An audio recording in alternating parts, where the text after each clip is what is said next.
Hello, I'm Leonard Maltin. Star Wars may have started out as a mere movie, but it became a phenomenon. It changed the way movies were made and perceived and marketed.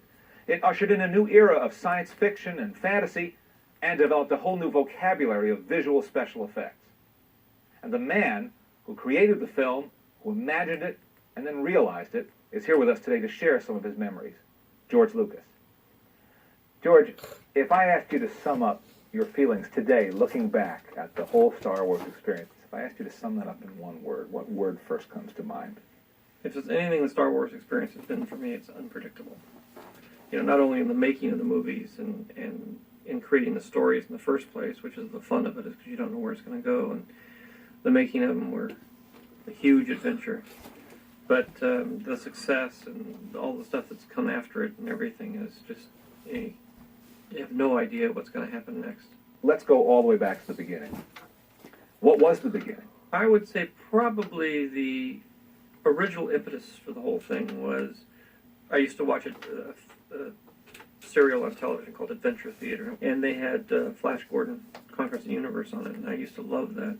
So I went off and wrote my own space opera, and developed the story and took it to United Artists that had the first rights to it. They said no, they didn't want it, and I took it to Universal because I just finished American Graffiti, and they said no, they didn't want it. And finally took it to 20th Century Fox, and Al Nye Jr. said, I'm interested. He said, I don't understand this, but I loved American Graffiti, and whatever you do is okay with me. Because otherwise I don't think it would have ever gotten done. Because it was crazy. You know, spaceships and Wookiees and robots, and it was just unlike anything that had ever been seen before. Tell me about that first script. Now, did you try to tell the whole story in one script? Well, at that point it wasn't the whole story. I wrote a script, and the script was very ambitious. It told a very large story. And when I finished it, I realized that it was way too big to make into a movie. So I took the first part of it, sort of the first act, and I said, I'll make the movie about this. And I had to expand on it and move it around and play with it a little bit. But I basically then focused on that as being the film. And I said, someday, if I ever get a chance, maybe I'll make these other things, the rest of it, the other two-thirds into the movie. But right now, that's just going to have to go on the shelf, and I'll leave it there. And so that's really how the first project came to pass. The other part of it is in order to write that first script, I had to write a backstory about where Darth Vader came from, how the kids evolved, his wife, how Ben related to all that, how the Emperor came to power. And that ended up being the basis for the projects that I'm working on now. You have a go-ahead on the script. You're revising it as you're preparing now to shoot the movie. How do you begin to prepare to shoot this movie? I went around and there were no departments, studios, no one to do this. So I had to sort of build up from scratch my own special effects company in the process of starting this whole thing. How do you find people? How do you find the right people to do that kind of thing and to invent things, which is what they had to do? Yeah, there was a small group of people that had done special effects. Some guys who worked in commercials doing the Pillsbury Doughboy and this, so there was maybe a few dozen people in Hollywood that actually had some experience. They were mostly college students. They're mostly very young. I think the average age of violin when it started was like 24. That's the average age, and so there were a lot of kids that were like 19, 20 years old. Tell me about some of the casting decisions. What I would do is I would take the various contenders for the various roles, and I'd mix them around and have them work ensemble. Because what I was trying to do is see how they all look together and work together as a group, not as individuals. And I think that was a very important part about the casting, is that I cast a group. I didn't cast one person. I saw how they all worked together and then chose it that way. What was the most serendipitous bit of casting? Probably Harrison. Fred Roos, who was helping with my casting, was a good friend of Harrison's, and so he had him. He was a carpenter, and he sort of had him. He'd been an actor, and he'd been under contract, but he was working as a carpenter, fixing their offices up. And as I was casting everybody, we said, well, we'll start doing these tests. And I said, well, we're short one Han Solo. I've only found 4. I need 5 because I have 5 of everything else. And so I just said, well, Harrison, do you want to do this? You want to stand in and sort of read some parts against these other parts so we can get through this thing? And he said, yeah, and he started reading them. He read them better than anybody else did. What was the toughest part of making Star Wars? Well, there was a lot of drama through the whole thing. It was a very tough film to make. It was a fairly low-budget film. You know, it was a $10 million movie at a time when most movies were, the big-time movies were $20, $30 million. How much of that went to effects? Well, about $2 million went to effects. There wasn't very many effects. And I think the toughest part was when I finished shooting, I came back to the United States. I had no editor. I had to reassemble the entire movie of what had been cut, start from scratch. I went down to ILM, and they'd spent $1 million out of the $2 million. We were about 5 months away from release of the movie, and they didn't have any shots done. And I was panicked because I had nothing. I had no movie. I had no effects. I had a big mess on my hands. When did you know it was working, that it was turning into a phenomenon with the public? It was, it wasn't really until it came out and it was in the theaters. I was still, even the day it came out, and Laddie called me and said, it's a hit, you know, the first 3 performances sold out, and it's going to be giant. I said, look, all science fiction films do well in the first week. Wait until the 3rd week, and then let's see what happens. So I was always the pessimist. I'm sure you know how much Star Wars means to so many, many people around the world. We all appreciate you sharing your memories with us today, George.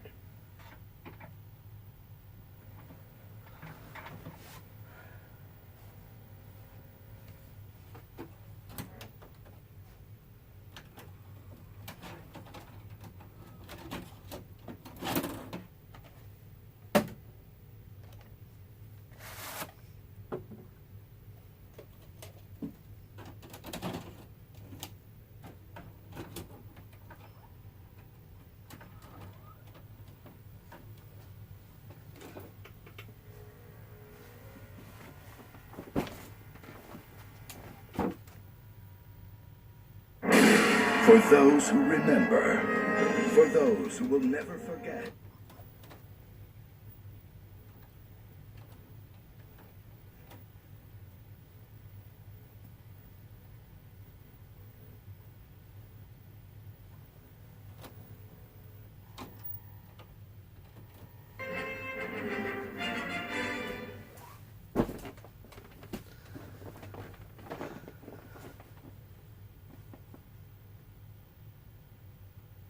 Hello, I'm Leonard Maltin. When you've made a film that is not only extraordinarily successful, but has embedded itself in our popular culture, well, that's a tough act to follow. But George Lucas managed to pull it off. After Star Wars came The Empire Strikes Back. A totally successful film in its own right, as well as one of the most popular sequels ever made. And he's here today to tell us a little about the genesis of that film and its place in the Star Wars trilogy. Thanks for being here, George. Thank you. Star Wars has come out. A success, I think it's fair to say, beyond your expectations. Yeah, definitely. At what point did you receive a commitment or an urging to do a sequel? And did you immediately say yes, or was there any hesitation on your part to do it? Well, it didn't really happen that way, because what I did when I was writing it, I wrote one movie, and then I couldn't do the whole movie because it was way too big. The first draft was, it had too much stuff in it. It was way too big. It couldn't possibly be done. So I took a deep breath and said, okay, I'm going to have to take all these great ideas, and that part I'm just going to have to cut out, and I'll just do what it was then really the first act, and I'll expand this and make this into a movie. So I did that, but then as a writer, you create this whole thing, and it's, sitting there on the shelf. So as soon as the film was successful, there wasn't any question in my mind that I would immediately go on and do the rest of them so I could finish it. What to you is the biggest difference, overall difference, between film number 1 and film number 2? Well, the biggest problem I was grappling with in film number 2 is the fact that it's the middle act of a 3-act play. Now, some people find it a darker film than the first. It is a darker film because in the first act you introduce everybody. The second act you put them in the worst possible position they can ever get into in their lives, and everything, they're in a black hole, never able to get out. And in the third act they get out. That's drama. That's the way it works. You don't have an exuberant half the second act. What was the biggest technological advance between the making of 1 and the making of 2? Well, there wasn't really too much of a technological. We refined what we had primarily, but there wasn't any giant. The major technological break was in 1, and that was using motion control cameras and that sort of thing to allow the ships to be able to move freely and that sort of thing. That was the big advance. Everything after that was we were able to do more stop motion. I was able to do a lot more things. They weren't really technological advances, but I was able to get a lot more into stop motion, which I couldn't do before, and generally have a bigger scope to things than I could do before. So, if the first film was a technological challenge to get ships to fly in space with a lot of that movement, the second one was to do a stop motion movie. How did you choose or get together with Frank Oz to be Yoda? When I created Yoda, I said I want him to be really, really small, but not 6 feet. I want him to be about 18 inches, 2 feet high. And to do that, I said, well, what am I going to do, and how am I going to get a character, and what am I going to do? Whenever I'm creating one of these films, I mean, I have my imagination, and if I were a novelist, I could just write it, and I wouldn't have to think about it. But I write it, and I say, well, how am I going to do this? How am I going to pull this off? And I decided to do it as a puppet. I thought that was the best. And so I'd known Jim Henson, and I went to Jim and said, do you want to do this? I really asked Jim to do it first, and he said, well, I'm busy, I'm doing this, I'm doing that, and making a movie and all, and I really can't, but how about, Frank? Frank's the other half of me and everything, and I said, well, that would be fantastic. It's an extraordinary creation. I think it was exciting for everybody, because it was the idea of taking, and Jim was very interested in doing realistic characters, and that weren't really Muppets, and so we all really worked together on it. Tell me about how you first met and worked with John Williams. I had known Steven Spielberg for a long time up to this point, and we were talking about the film real early on when I was writing the script, and I said, I want a classical score. I want the corn gold kind of feel about this thing. It's an old-fashioned kind of movie, and I want that grand soundtrack that you used to have on movies.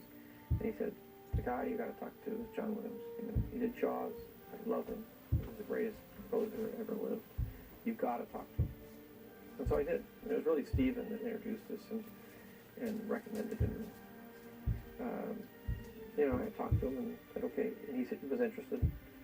So he did it, and he's a dream to work with. He's a most wonderful collaborator.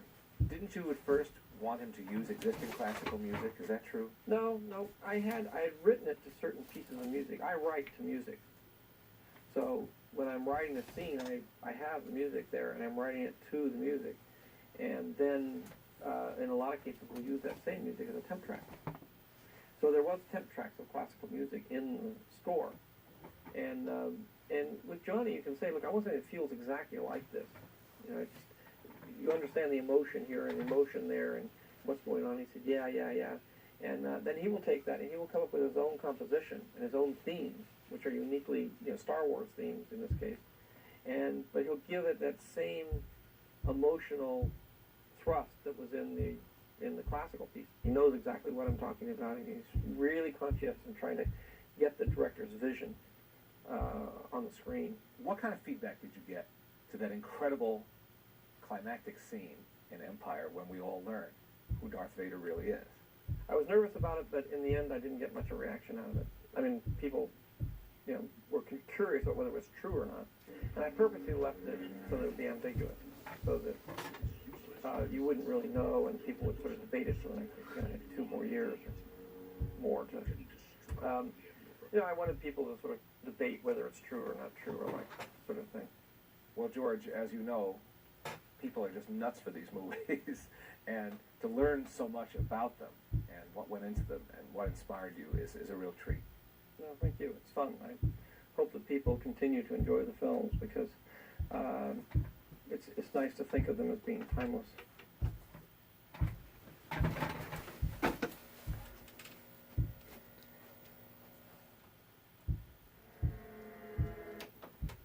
Wait.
I'm Leonard Maltin.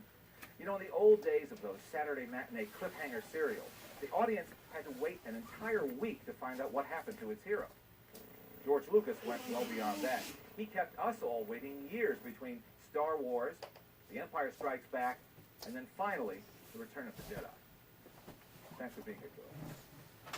By the time you got to episode 3, did anything from public feedback, from your own second thoughts, change your vision of what the third installment should be? Or is it the way you thought it would turn out?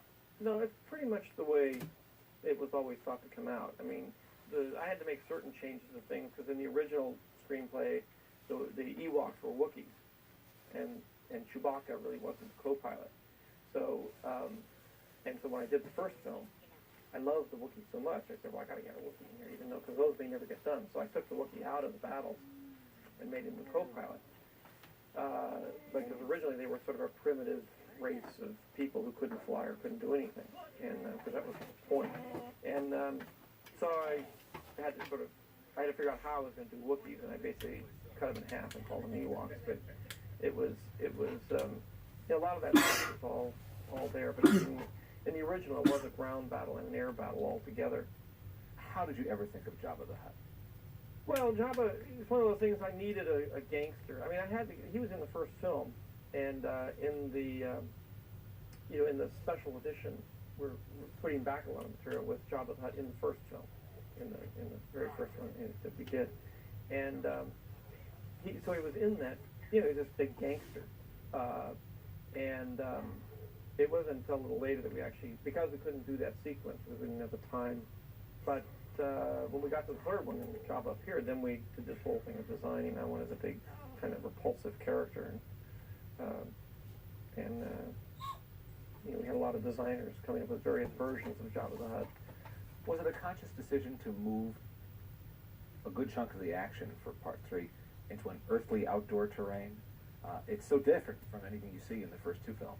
Well, it was. I'm very conscious of the environments, and I try to have at least 3 environments in a movie, and I try to have them as different as possible. And then from movie to movie, I try to have the environments as different as possible. In the first movie, we were on a sand thing. It was all kind of a brown color. And so then on the second one, I put in the snow, and it was all kind of white. And then I did the green, swampy kind of thing. And the third one, you're sort of, what can you do in terms of environments? You have to shoot it somewhere on the Earth. Unfortunately, we can't go somewhere else. So, a forest was really about the only thing I had left. And originally, even with the Wookiees, the Wookiees lived in a forest environment. They lived in the same kind of tree houses, and they did that. They were sort of Earth people. There's a whole motif of like Luke's planet. Everybody is brown. There's lots of browns and earth tones. Everything is earth tones and light tan, light brown, flesh color. It's all very warm tones. And then when you go to the Death Star, it's all black and white. Everything is black and white all the time. It's all very harsh and contrasty in black and white. And I use that a lot. And so in the large arc, it was the same way. Where the Wookiees lived, it was all sort of green and brown. And I added that in. It sort of was a motif. It went from sort of a tan brown to a green brown. And so that sort of still exists in the actual film. It's the whole color and environment motif that goes through, and the good guys are all the earth colors, and the bad guys are all colorless. Your many, many fans, and there are many avid fans, as you know, of the Star Wars trilogy, are wondering about the next 3 films, and why is it taking so long? Why does it take so long? And how long will it take? Well, I'm working on the next 3 films, and I am in the process of writing the 3 screenplays now, and it takes a while to write the screenplays. To write the first Star Wars took me about 2 years, so I'm writing 3 scripts at once. It won't take that long, but it takes a long time to prep them, and hopefully we'll have one finished for 98. If not, it'll be 99. But we're doing all 3 at once. I'm writing all 3 at once. And the first 3 are based on the backstory that relates to where everybody came from, how they got there, what their relationships are. Has this backstory been in your head all along from the inception? Yeah. I mean, I had to do the backstory in order to write the first 3. I had to know where Darth Vader came from. I had to know what his relationship to Luke was. I had to know how Ben Kenobi figured in all of this. You know, and I had to realize that I had to understand that there were twins, and the whole arc of the story in the three that are out there now is really the redemption of Anakin Skywalker. And so the first three are really, that we're knowing now, are really about Anakin Skywalker. So now you have a redemption of somebody you don't really even know. He's just always in a black suit.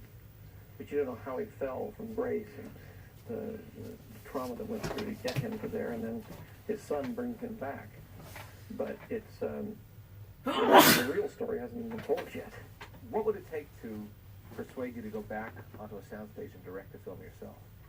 Well, I'd like to direct again. I mean, I'm very interested and still in directing. And there is a possibility I may direct one like Star Wars. If I do direct again, it'll be the first one, so that I can set the stage and you know how everything works for the other directors to follow. But as we approach the millennium, we can look forward to the prequel trilogy. Definitely.